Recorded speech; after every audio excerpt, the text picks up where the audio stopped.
Hello, everybody. Thank you for joining us for today's episode. Last week, we talked about some coping skills that we like to use personally. And we're going to talk some more about coping skills today, but instead we're going to talk about coping skills that people use because they work, but that are ultimately unhealthy. So when I say that, I don't know what jumps to your guys' mind immediately, but I think of lots of things we consider bad habits, and they wouldn't become habits if they didn't provide us some kind of benefit, but ultimately they're bad habits. They're unhelpful in the long run. Yeah, I think so too. Josh, what kind of bad coping skills do you hear from your clients? And when I say bad, I don't mean they don't work. I mean they're unhealthy in the long run, right? So what kinds of things do your clients come in and tell you that they do that are not great coping skills? I'll pick the one at the top of my list is one that I feel like I've seen increasing in frequency over the last few weeks, maybe month. I feel like I've heard this statement, well, I just felt overwhelmed, so I went to bed, or I took a nap, right? Which I always am very intrigued by this, because I actually think it's a great one to help cope, but it's also a necessary thing for good mental health. And so there's like this really weird balance and this really weird line, right?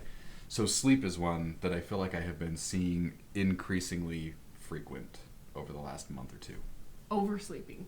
Sleeping too much instead of dealing with stuff. Well, it's just like to avoid, right? Like I feel so stressed, I don't know what to do about it, so I'm going to go take a nap. Which, on the other side of that, it's like, well, sometimes I wonder how in the world people fall asleep when they feel so stressed, right? So, but that's the interesting dynamic there is sleep is very, very necessary, and I tell my clients regularly to sleep more often. But lately I'm seeing this increase in frequency of, well, I just took a nap because I felt overwhelmed. I see that a lot, I feel like, with my high school kids. Like, I have so much homework to do, but I just go home and I just go take a nap. Yeah. I don't think they're that tired. I think they just don't want to do their homework. So, sleeping is a way of not being stressed about it. Yeah. All right. I used to have a client who, this was years ago, and anytime we would talk about coping, and I'd ask her, okay, well, what are some things you can do to deal with that? McDonald's French fries, weed, take a nap. Those were always her top three answers. Was it in that order? No, weed was first. Weed was first? Weed first, and then the French fries, and then the nap. That makes sense. That makes more logical sense. Right. But we got to the point where I would tell her, okay, you're only allowed to use those answers once in session, and then after you've used them once, you have to come up with something else. So okay, yes, you could smoke weed, eat French fries, and then take a nap. Or what's some other ideas, right? But I think that napping, checking out, whether that's with substances of some kind or with sleeping, French fries. Or French fries, right? Eating. Yeah. Well, and I think that's actually a really good example of what I think we mean by unhelpful coping skills, because in that moment, she probably does feel better, right? After she smokes and has some French fries and has a nap, she probably feels better. But it's like a Band-Aid. It's like a temporary fix, and she's got this bleeding wound. So it's going to feel worse in the long term because she's not actually doing anything about coping with her problems, but it will feel better for a second. Right. And one of the things she and I came up with eventually is that we would say, hey, look, not only are you only allowed to give this answer once in session, you're actually only allowed to do it once in a day, right? Okay, you did that. Now get up and deal with some of the things. Use some other coping skills. Actually address some of the things that are going on in your life.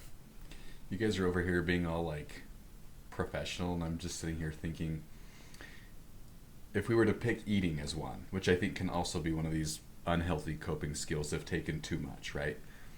I wonder if there's a pattern in the types of food that we consume. Does anyone use eating vegetables as a coping skill? Is that what you mean?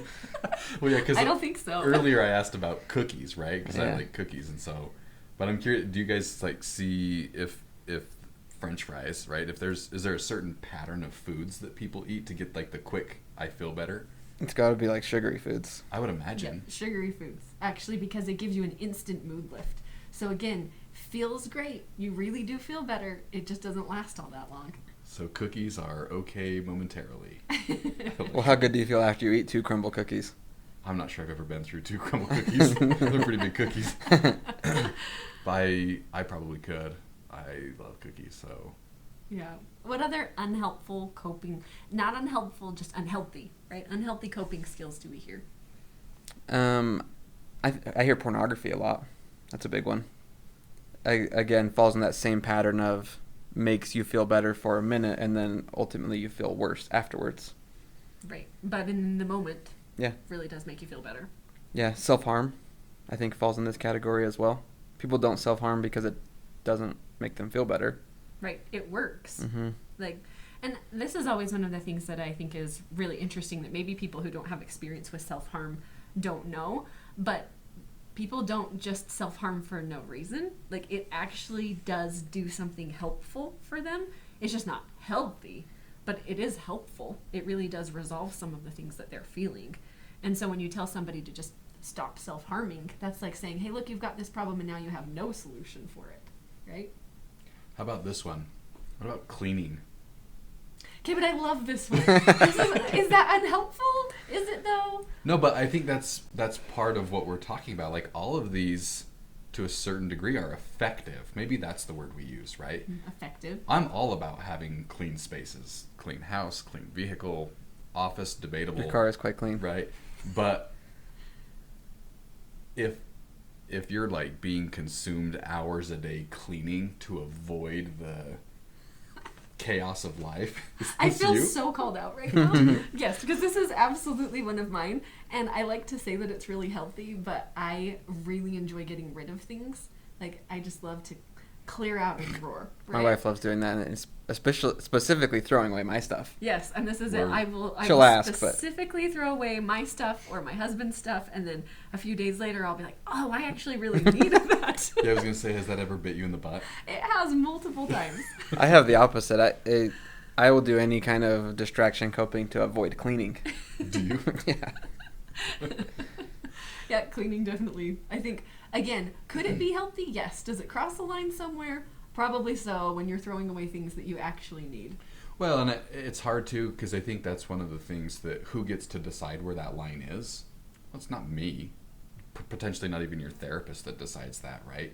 You have to sit down and figure out, McDonald's French fries are good for me to a certain degree, right? I like them. Maybe it's the kid size and not the what was Super Size Me? Was that the Yeah, they don't have those anymore because of that show. So Oh, is thanks that to what that that guy. Yeah. Yeah. Thanks to that guy, we can't even do Even that. those super size anymore. Well, that makes me think of maybe like how do you define this? Because some of these skills are good things taken too far, and some of them are just like obviously not helpful, like substance use, self-harm, those kind of things. So how do you determine that? How do you determine like what I'm doing is something that could work if I did it less, or what I'm doing is just straight up going to do me no good in the long run? Right. Like there's no healthy amount of like meth I can do Right. if that's my coping skill. Right. Is it healthy and helpful, or is it not? And how do you make sure that you know, right? Yeah. I think that's a really good question. How do you know if it's healthy and helpful, or if it's helpful but not healthy? Oh, that's a good way of putting it. That's better. There's 2 examples that came to my mind, if I can remember the first one. Let's just use this as an example for this question, journaling. The second one was venting, so in case I forget, now you guys know. Okay. Common therapeutic intervention is journaling. Fair statement? Mm-hmm. Sure. Okay. Sometimes not journaling is the invention. Okay, so the question becomes, how do you determine the healthy versus non-healthy with journaling? Right. What would you recommend to a client? Right. Well, and maybe let's like even break that down a little further. When it's not healthy, right? Journaling is no longer healthy. Yeah. Like what does that even look like? Yeah, where would you draw that line with somebody? Yeah, so I would say the point of journaling is to figure out what you're feeling, right? Being able to understand and put words and labels on some of it so that you have a better awareness of what's going on inside of you.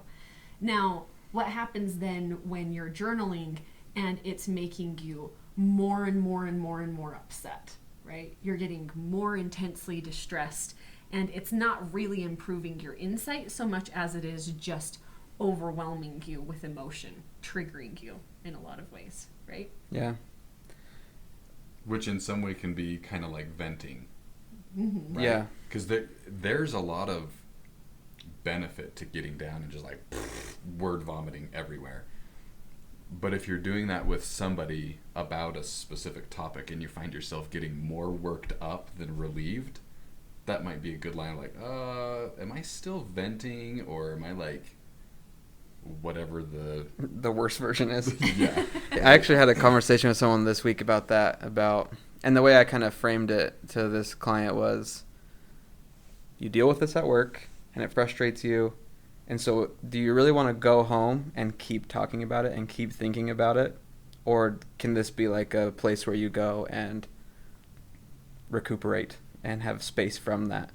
And I think that's kind of maybe one of the issues with venting is like you're taking the thing that's already upsetting you and bugging you and deciding to think about it more and talk about it more in your free time when you don't have to do it anymore. Right, so you can feel more justified in being upset about it. Yeah. Right? That's my favorite.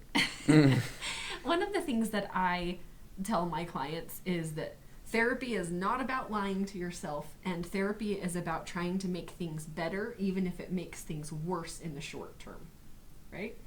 So coming to therapy and figuring out what kind of coping skills are useful for you, you have to ask yourself, is this coping skill making things worse for me in the long run? Is it a quick fix that's making things worse? Because I'm not about trying to make my problems worse, right? Right. When my client had weed and french fries and a nap, her problems were worse when she woke up because then she hadn't taken care of all of the things she was supposed to take care of. Yeah. A coping skill is something that's, if it's a healthy coping skill, it needs to help you in the long run, not just in the short term. And so that's maybe the way that I would help people distinguish that is, if your coping skill is making things worse for you in the long run, it's not a helpful and healthy coping skill. You've got to find something else. Okay, so let's hit a quick recap. Okay. So effective, probably all of them to some degree. Helpful, there's a line to figure out. What are the ones that we have talked about that can be helpful and effective, but potentially not in the long term if we do them too much? So we talked about sleep, Eating, specifically sugars, but eat all the carrots you want, right? Yeah. I don't know, we didn't mention it, but I was just thinking about it, and probably falls into this category, is any kind of like entertainment thing, movies, TV, video games, that kind of stuff. Social media. Yeah. Distraction. Distraction can be super healthy if you use it in the right way, but taken to a further extent, it's a big problem because then you're distracting yourself instead of dealing with the things in your life, right? So I would say distraction is one of those. We talked journaling. We talked venting. Cleaning. We talked cleaning. Sherry's favorite. She was trying to pretend we didn't say that one. I was hoping you were going to forget that one. Well, I think that's a good teaser for our next video. We're going to talk about that some more, like more specifically coping skills taken too far, too much of a good thing being a bad thing. But I thought Shara summed it up really well when she said, is this healthy and helpful or helpful and unhealthy? And that can be maybe a hard line to figure out in some situations. And like I said, in other situations, probably pretty obvious. But these are all things we talk about all the time. And I think humans find a way to cope.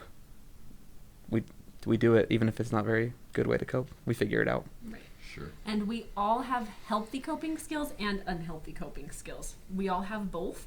Sometimes we do one, sometimes we do another. But the thing that we want to work on is doing the healthy stuff more often and deliberately instead of finding ourselves in patterns of doing things that are less healthy but still effective. Yeah, I like that. All right. Well, thank you, everybody, for joining us for today's episode. If you have any questions or thoughts, we'd love to talk to you in the comments. Please like and subscribe, and we'll see you on the next episode. Thanks. See ya.